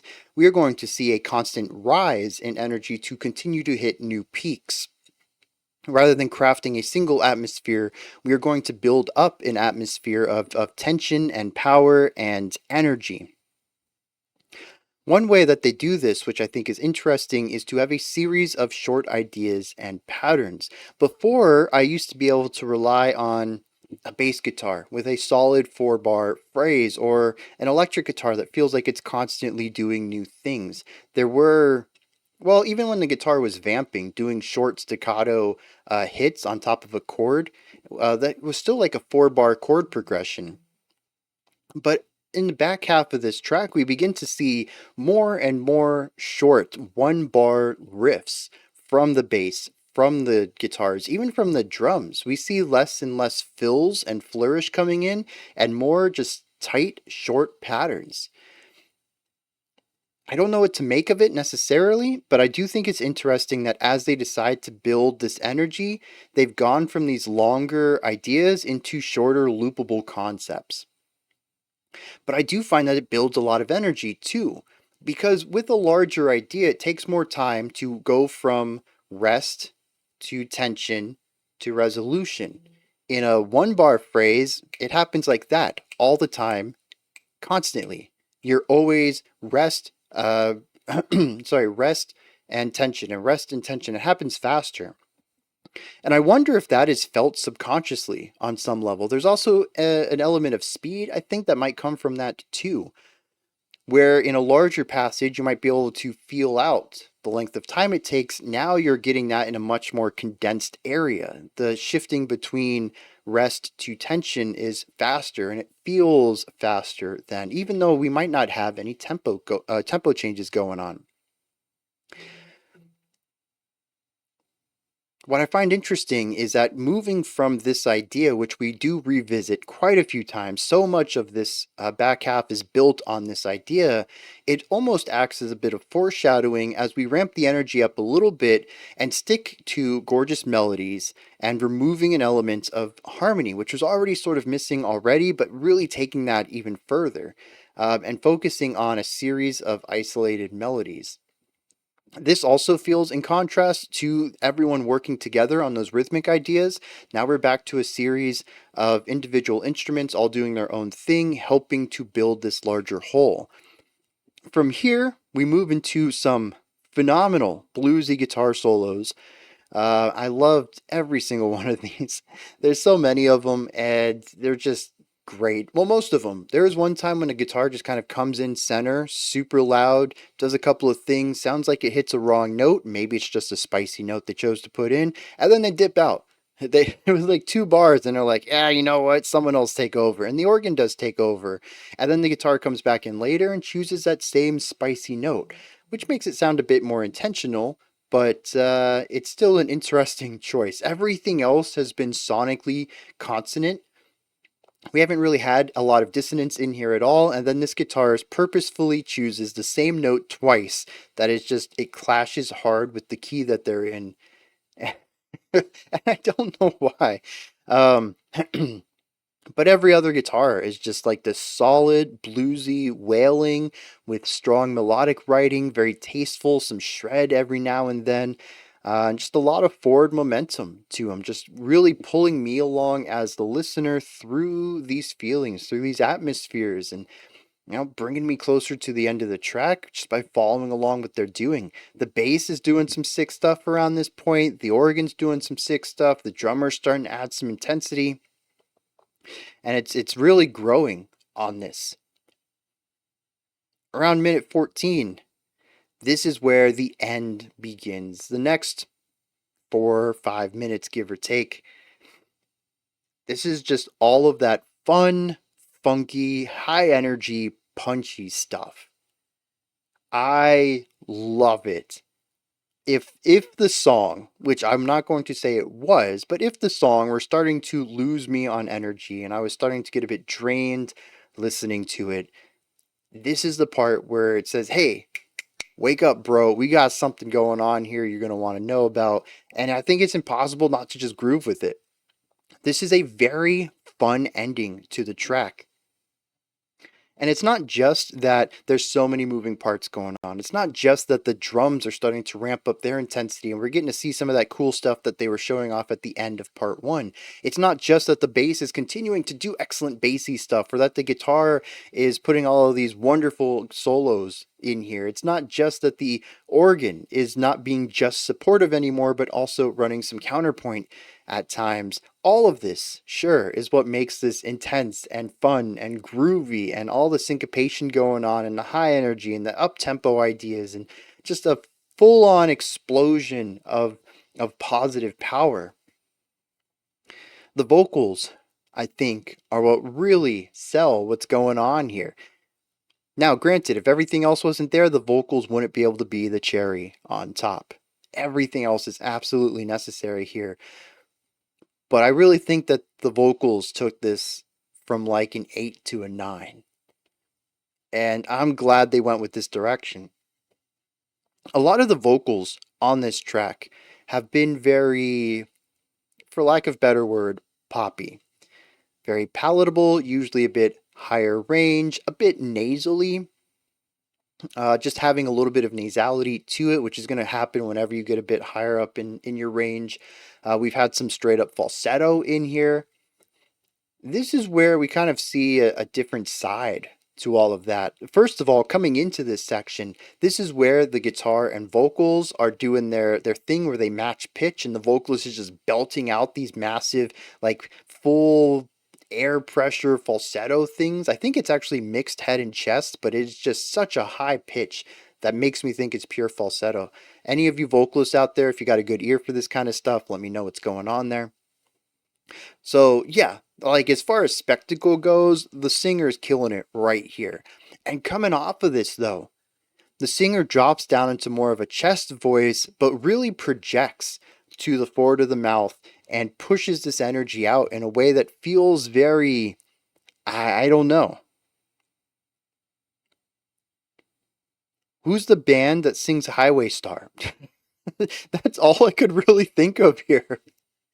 And the vocalist really sells this. He sounds like he's having a blast. It's not about showing off. It's just about putting a lot of grit in here, bringing that vocal timbre down a little bit, widening out, really focusing the tone and projecting it, and really getting this powerful, punchy delivery that I think works well with the big, powerful rock stuff we got going on here. This feels like a massive step away from the type of progressive rock vocals that I would expect at the time and into something that feels like the typical classic rock sound that would show up later by a few years. I'm not sure about the history on all this. Maybe that kind of sound was already in style, but it's definitely a very different direction to the rest of this song. And when you pair the vocals and the newfound energy going on here with all of the instruments going on, with all this forward momentum and high impact, almost spectacle style playing, everyone's just really showing off here. It's infectious. That energy seeps into me and I just can't help but groove. This is a very dancey, high energy finale. And I love it. I could listen to the final 5 minutes of this any day of the week. I don't care what mood I'm in. I'm up for this. This is just so good. I don't know if I would want to listen to the whole 30-minute album again. It has its high points. It has some things that really click for me. But like I said, this final 5 minutes, I could literally put on anytime I want. And I would just really enjoy myself. Now, interestingly, this tapers down and then we get some weird sci-fi noises again.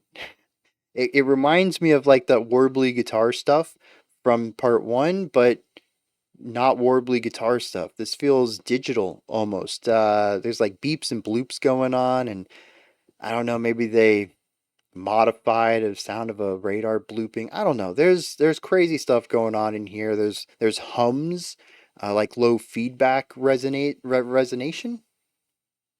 I don't know what that word should be. Like the resonant vibes of a resonant. Why does that word sound weird to me?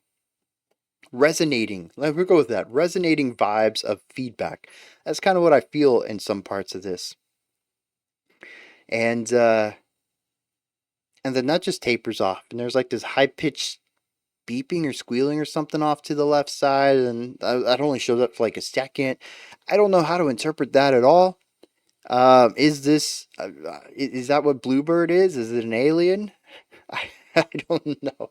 It's a wild way to wrap this track up, though, and I don't know. It's the punctuating elements to this whole experience, because as much as I like those final 5 minutes, that true ending there and the way that it subverts the high energy rock that we have before is the dominant experience with this track, with this album. As much as I've enjoyed this, as much as I've had so much praise for what they're doing, and, bits of criticism here and there too, I say this with as much love as I can for an album that I just heard for my first time. They don't know what they want to do with this. They really don't. I think it's what drives a lot of the wedges in the sound here.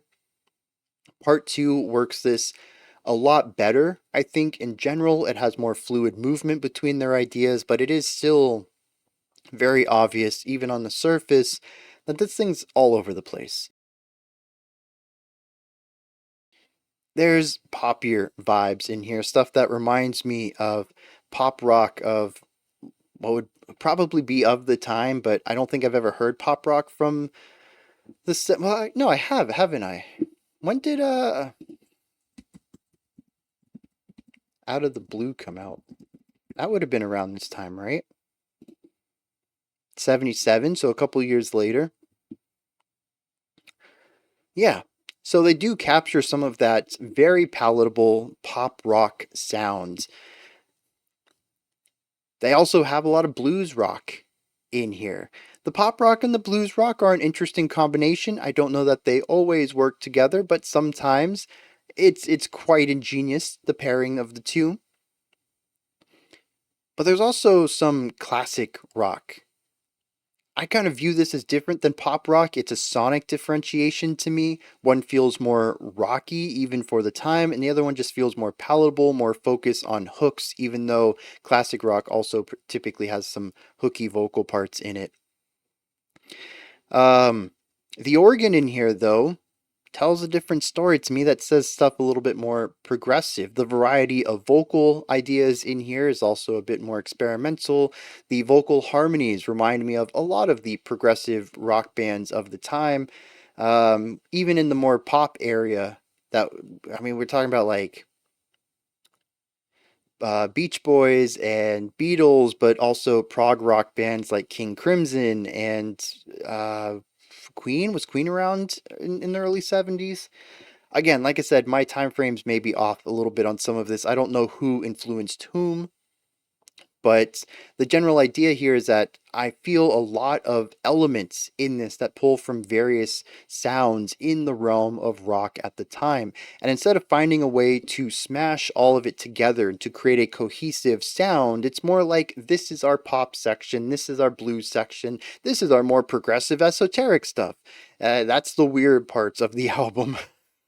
The more noisy bits, the interjections of ideas, they're trying to just be eclectic at times, and I don't know that it always works.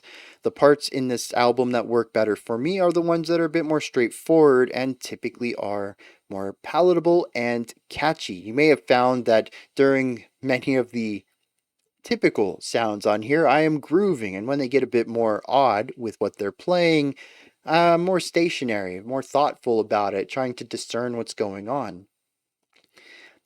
This song does put me in two moods frequently: casual enjoyment, critical dissection. And I think it's interesting how frequently it flips between the two of them. And sometimes we just smash some of this stuff together. Not in a way that I think benefits everything, although, like I said, that bluesy stuff over that post-rock atmosphere stuff, or what would have become a very post-rock style of music. I don't know if post-rock was around at this time, or if it was, it probably wasn't called post-rock, and it was actually real post-rock of just experimenting with the rock sound. Anyways, that part really works. But most of this, I think this album works best when it is singling in a specific sound, dialing it in, and really nailing it. The problem is that they'll do that and then jump wildly to something else that abandons everything they had in that previous section, and it feels, I'll say, awkward at times, I think. And this is another album that I will wrap it up by saying I enjoyed many parts of it. There's so many great sections to this album, but as a whole, I find that it never quite coalesces into anything that I would want to return to as an entirety. Like I mentioned, Let It Grow is a phenomenal ending to this album and something I would absolutely listen to in isolation, but the path to get there is not something I would always want to do. And so I'm curious if this was what they've always done, or if this was something a bit more experimental for them. Because I don't think this was their first album. Let me see if I can pull this up real quick.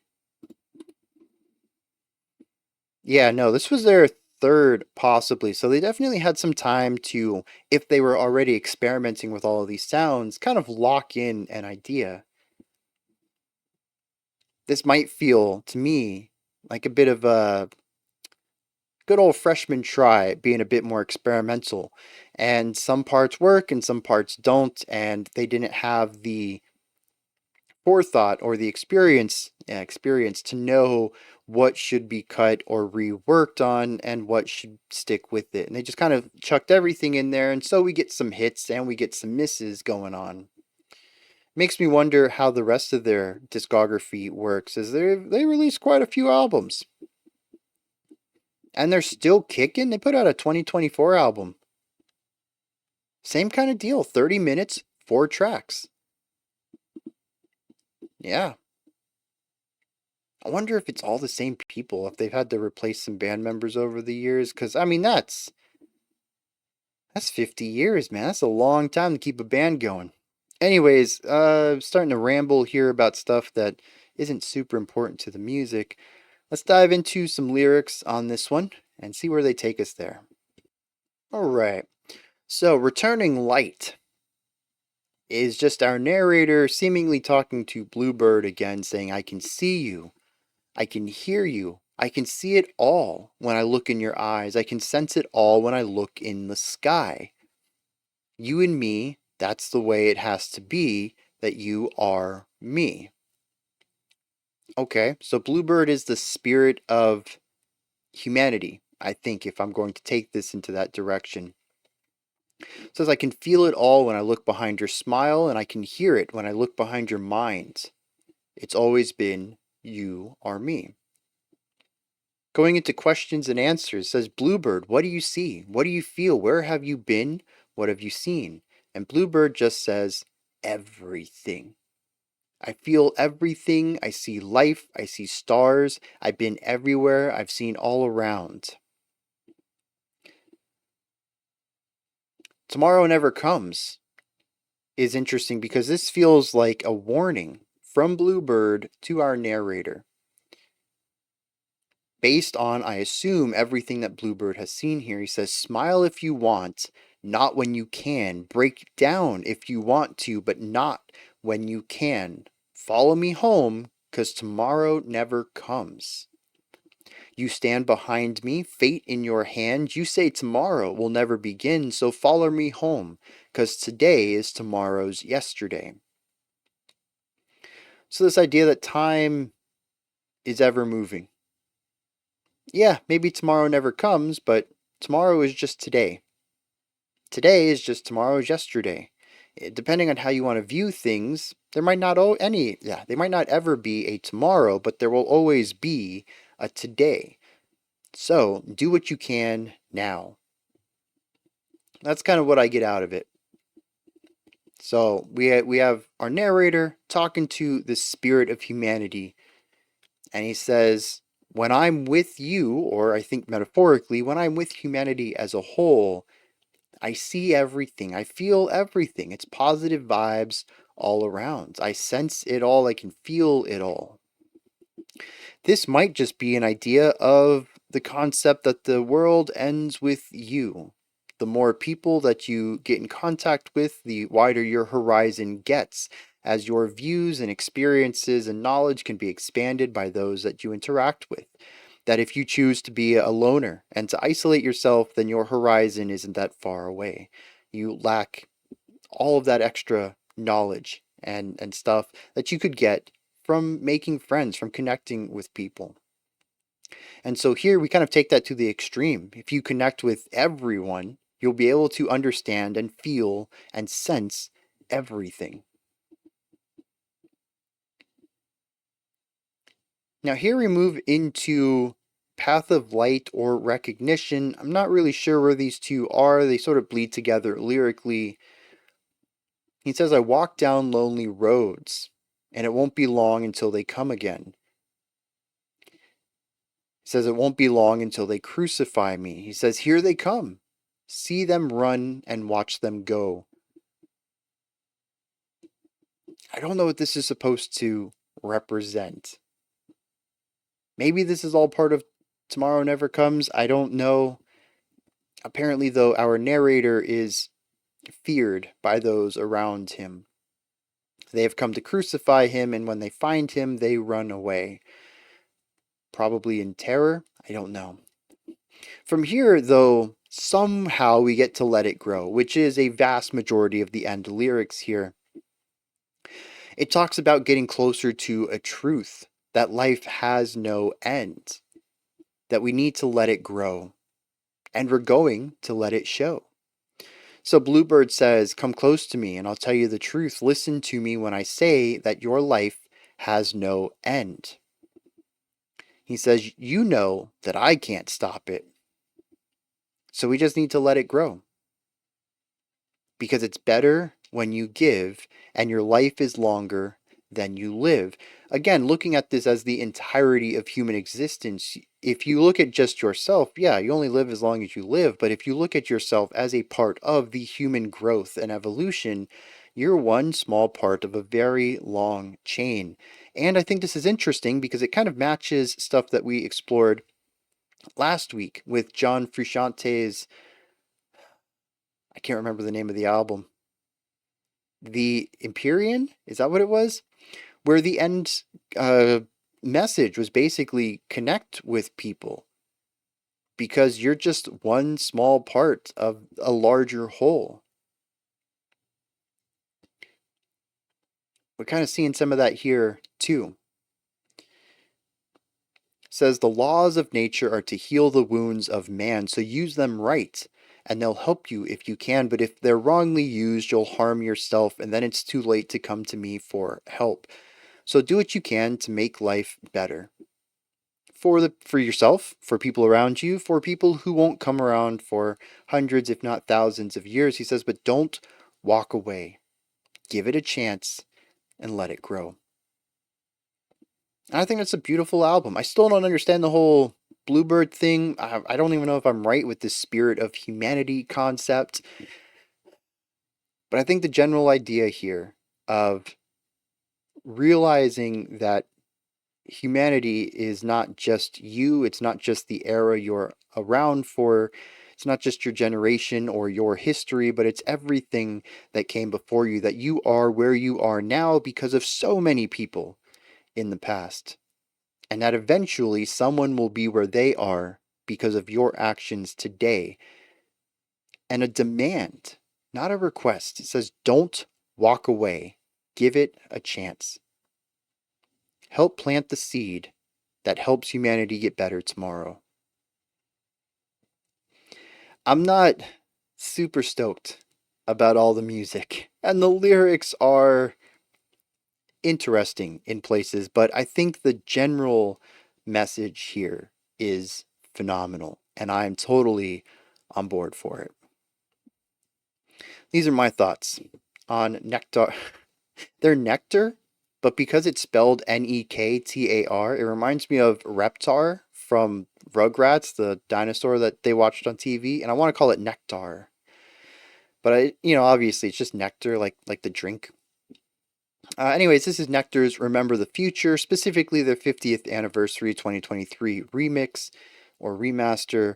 Let me know what you thought of this. Is there anything that stood out to you? Anything that you would like to add on to what I said or correct me on? Maybe you have your own thoughts, opinions, or perspective on this. Let me know all that. Anything else you want to add, put that stuff down in the comment section. Above that, in the description box, you'll find a link to Linktree. It takes you here. You can find links to my music, ways to support the channel, a link to the Discord server, and so much more. Above that, if you could, like, subscribe, and ring the bell. I greatly appreciate all three of those. That's going to wrap it up for today.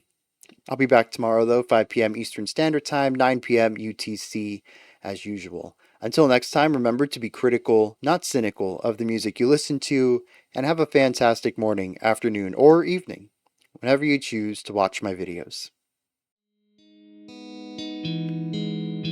And it seems my estimation was a little off. I figured we would hit the 2-hour mark, but it's going to be a little before that. Still, I think the conversation here was fantastic, and I got as much as I could out of it on a first listen, so I hope you all enjoyed this.